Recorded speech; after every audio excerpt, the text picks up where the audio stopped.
Yang pertama, jangan menunggu. Yang kedua, sibukkan dirimu. Yang ketiga, pergi tidur. Yang keempat, matiin HP-mu. Yang kelima, bikin masakan atau minuman favoritmu. Cari resepnya di YouTube. Kalau sudah jadi, nikmati sendiri atau bagikan sama orang-orang serumah. Yang keenam, rapiin lemarimu. Kalau belum ada balasan juga, rapiin lemari orang tuamu. Kalau belum ada juga balasan, rapiin lemari kakak adekmu. Kalau belum ada juga, tanyakan sama tetanggamu, ada nggak yang mau dirapiin lemarinya? Kalau belum ada juga, itu kayaknya sudah lebih dari 2 kali 24 jam. Kalau itu orang hilang, itu sudah saatnya kamu lapor polisi. Secara ini bukan orang hilang, jadi tulis saja namanya di atas kertas, kemudian coret, kemudian kucek-kucek, lalu buang atau bakar. Nah, kalau kemudian seandainya setelah itu pesannya masuk, ingatlah, semuanya sudah rapi. Jangan dibikin berantakan lagi. Lakukan ini setiap kali ada orang yang membuatmu menunggu. Kalau kamu sudah terbiasa melakukan ini, kamu tidak akan pernah mau lagi menggantungkan kebahagiaanmu kepada orang lain. Banyak orang yang mencari tips yang sesuai dirinya. Tidak salah sih, itu sah-sah saja. Saya juga kadang gitu. Kalau misalnya saya pengen masak, saya cari resep yang bahan-bahannya itu yang sudah ada di rumah.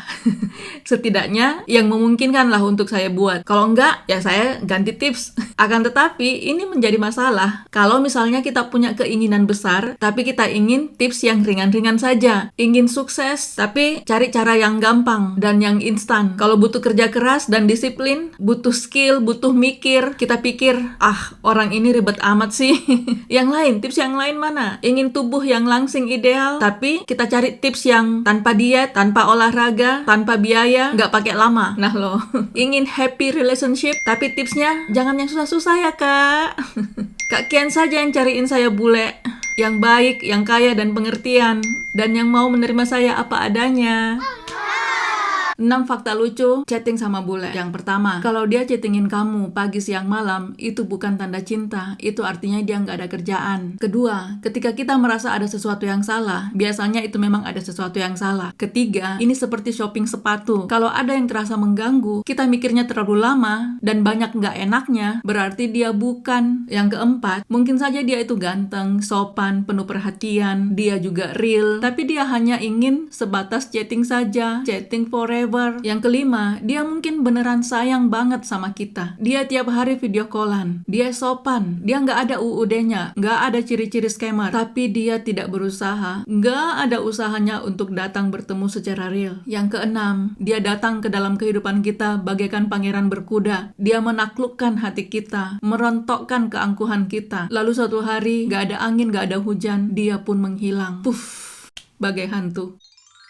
Kak Kian, saya dapat bule Jerman dari Instagram. Ternyata dia scammer cinta. Kenapa ya semua bule Jerman scammer? Ladies, terkadang kita berputar-putar di masalah yang sama karena pertanyaan yang kita ajukan itu keliru. Kenapa pertanyaannya keliru? Karena kesimpulan yang kita buat juga keliru. Kalau masalahnya adalah 1 ditambah 1, pertanyaannya bukan kenapa semua bebek kakinya 2. Kalau kamu dapat orang Jerman yang ternyata scammer, setidaknya ada 2 kemungkinannya.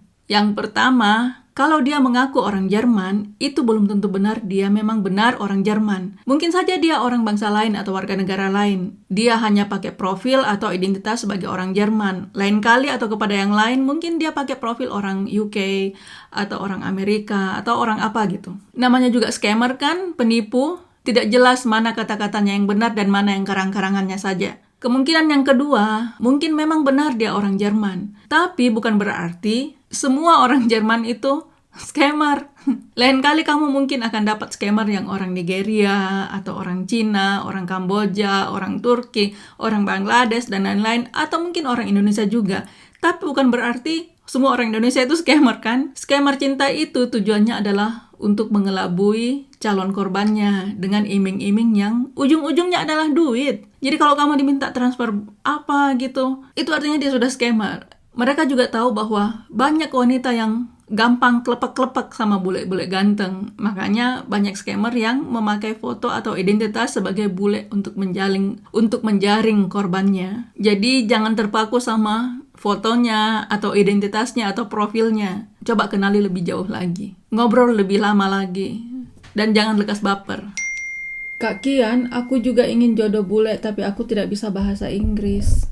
Bagaimana caranya? Caranya cari bule yang bisa bahasa Indonesia. Di mana, Kak? Mungkin banyak di Bali. Tapi aku di desa Kak, di Jawa, aku nggak punya uang untuk pergi ke Bali. Cari lewat online dating. Itulah gunanya online dating. Tapi di online dating semua bule pakai bahasa Inggris Kak. Ya kamu belajarlah bahasa Inggris. Aku orang miskin Kak, nggak punya uang untuk kursus.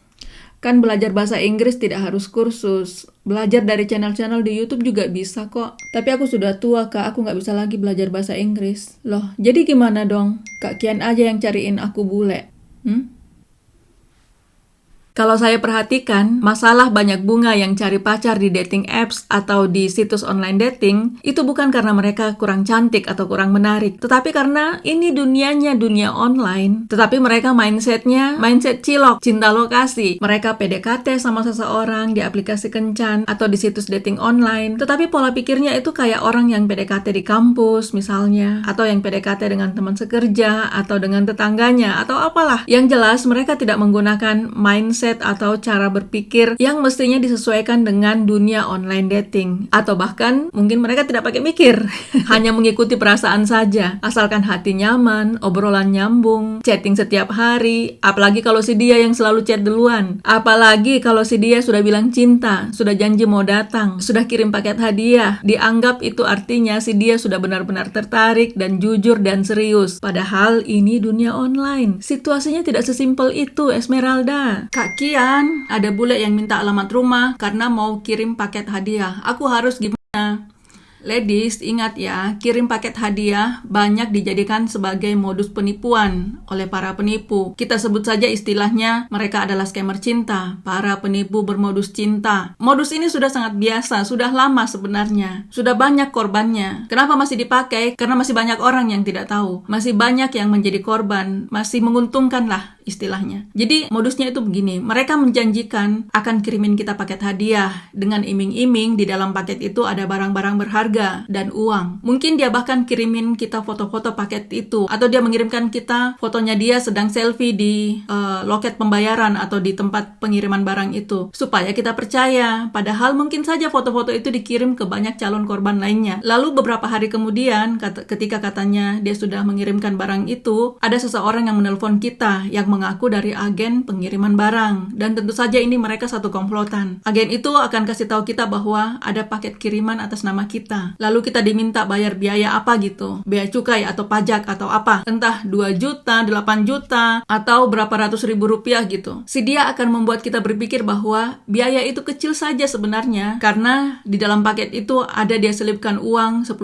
atau 20.000 dolar yang kalau kita kali-kalikan, kita akan merasa akan mendapat 150 atau 250 juta rupiah gitu. Padahal sebenarnya paket itu tidak pernah ada. Uang itu tidak akan pernah ada. Kalaupun paket itu ada, isinya hanya barang-barang rongsokan yang tidak berharga. Kalau kemudian kita tersadar akan modus ini, dan kita sadar bahwa dia itu scammer, dia akan stop dan beralih ke calon korban lainnya. Kalau tidak, dia akan bikin cerita lagi. Bahkan kalau kita sudah sempat memberikan uang itu, dia akan tetap membuat cerita lain sambil berharap kita masih cukup bodoh untuk mengirim uang lagi. Jadi lain kali, ladies, kalau ada yang mau kirim paket, ingat saja, itu adalah modus scammer. Coret saja langsung. Atau kalau kamu orang yang sangat lembut hatinya atau sangat tidak tegaan, bilang saja ke dia, "Say, hari gini ada banyak penipuan. Simpan saja hadiahmu itu sampai kita ketemuan, oke? Lalu lihat bagaimana reaksinya dia." Ya? Kian, saya sudah umur 40 tahun. Saya juga ingin mendapat jodoh bule. Apakah masih bisa? Tolong cariin dong, Kak. Kalau ditanya apakah masih bisa, jawaban nakal saya adalah, saya ini bukan pemegang kunci jodoh bule.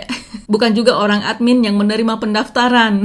Seolah-olah kalau saya bilang bisa, bisa. Kalau tidak, tidak. Channel ini saya buka karena memang ada banyak orang yang bertanya begitu. Dan saya tidak bisa menjawab satu persatu. Makanya saya buatkan video-video saja. Tapi di sini yang saya lakukan adalah, saya hanya memperlihatkan. Oke, kalau kamu mau, ini loh ada jalannya. Keinginanmu itu ada kemungkinannya untuk diwujudkan. Dan sudah banyak orang-orang yang berhasil. Caranya begini dan begitu. Hati-hati dengan yang ini dan yang itu. Jadi saya cuma kasih lihat jalannya. Jalan yang saya tahu. Karena pernah saya jalani. Saya tunjukin juga rambu-rambunya. Barang siapa yang mau silahkan dijalani. Hanya yaitu jangan minta gendong. Kenapa sulit sekali mengenali mana bule serius dan mana yang modus? Menurutku yang pertama, karena ini masalah hati. Yang modus menyembunyikan niat aslinya di dalam hati dan membungkusnya dengan kata-kata manis. Sedangkan kita sangat senang mendengar kata-kata manis. Ketika seseorang mengatakan bahwa dia cinta dan ingin hubungan yang serius, itu tidak selalu berarti bahwa dia memang cinta dan benar-benar ingin hubungan yang serius. Itu masih perlu diuji lagi. Bisa saja dia menyimpan niat-niat tersembunyi. Yang kedua, banyak dari kita yang tidak mau susah-susah. Kita mau yang gampangnya saja. Banyak bunga yang karena tidak mau susah, lantas bertanya saja langsung kepada yang bersangkutan. Kamu scammer bukan? Kalau kamu scammer, nggak usah dekat-dekat sama aku. Lalu si scammer itu akan bilang, aku bukan scammer, aku ingin serius. Dan si bunga percaya saja. Kenapa? Karena begitu itu lebih gampang. Yang ketiga, karena untuk mengenal yang serius, kita perlu memperhatikan kesesuaian antara kata-kata dan pola tindakannya. Dan lagi-lagi ini butuh usaha lebih. Banyak orang yang lebih suka menerima kata-kata saja daripada mikir. Kak Kian, aku chattingan sama seorang bule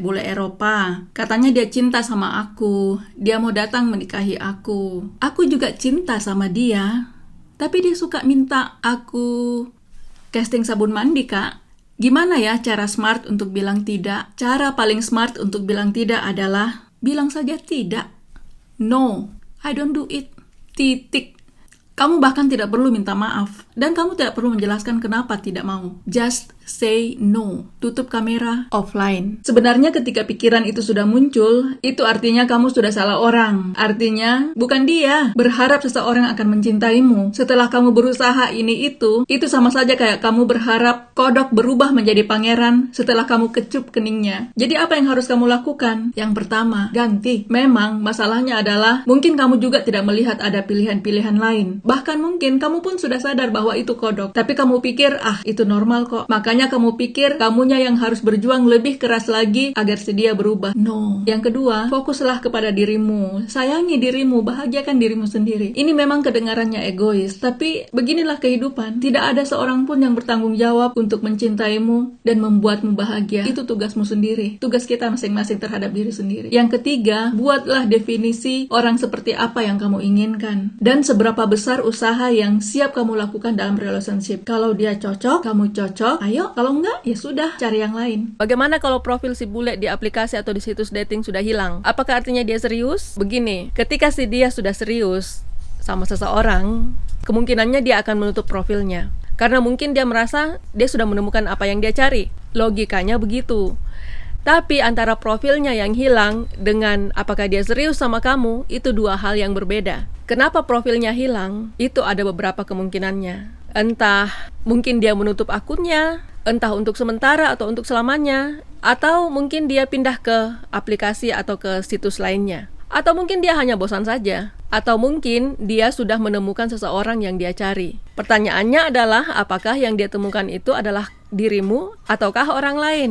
Atau karena mungkin dia itu scammer. Karena biasanya scammer itu tidak pakai profilnya lama-lama karena takut terlacak. Atau kalau kamu punya jawaban yang lain, silahkan tuliskan di kolom komentar. Ada dua model pasangan LDR-an. Model yang pertama adalah pasangan yang awalnya bersama, lalu kemudian mereka terpisahkan. Kedua adalah pasangan yang berkenalan lewat online. Lalu mereka menjalani hubungan jarak jauh dan pada umumnya mereka belum pernah ketemuan. Untuk model LDR-an yang pertama tadi, umumnya yang mereka perlukan adalah kesetiaan, saling percaya dan saling pengertian. Dan mungkin mereka butuh tips-tips manajemen keuangan supaya mereka bisa mengumpulkan biaya untuk pertemuan-pertemuan mereka berikutnya. Sedangkan pada model LDR-an yang kedua, masalah yang umum adalah banyak yang katanya sudah jadian, sudah LDR-an, tapi sebenarnya bahkan belum bisa memastikan apakah si yayangnya itu scammer atau bukan, partner aplikasi atau bukan. Kalau masalah ini saja belum terjawab, nggak usah dululah kita bicara tentang kesetiaan, tentang saling percaya, tentang pengertian, apalagi tentang bagaimana saling membantu keuangan dengan pasangan. Karena itu kayak orang yang mau belajar berenang di kolam yang tidak ada airnya. Yang pertama, mungkin dia tidak menginstall aplikasi WhatsApp. Di negara-negara lain tidak semua orang pakai WhatsApp. Karena mungkin bagi mereka ini adalah aplikasi chatting yang tidak aman, tidak secure. Yang kedua, WhatsApp itu membuat orang terlalu gampang dihubungi. Sedangkan tidak semua orang suka untuk dikontak atau diakses secepat kilat. Mungkin dia punya pengalaman di masa lalu di mana dia kasih nomor WhatsApp kepada seorang cewek, kemudian dia dapat bom chat dari cewek itu. Si cewek ngechat, dia terus tak kenal waktu. Mungkin ini bikin dia kesal. Mungkin karena pengalaman inilah makanya dia kemudian jadi hati-hati. Tidak sembarang lagi kasih WhatsApp kepada cewek, apalagi yang dari aplikasi dating atau dari aplikasi kencan. Yang ketiga, mungkin dia adalah partner aplikasi yang memang tugasnya hanya mengajak cewek-cewek mengobrol di aplikasi itu. Setiap kali teman chattingnya itu membayar di aplikasi, mengupgrade keanggotaannya di aplikasi dating itu, dia akan mendapat komisi. Jadi dia tidak akan pernah memberikan nomor WhatsApp-nya atau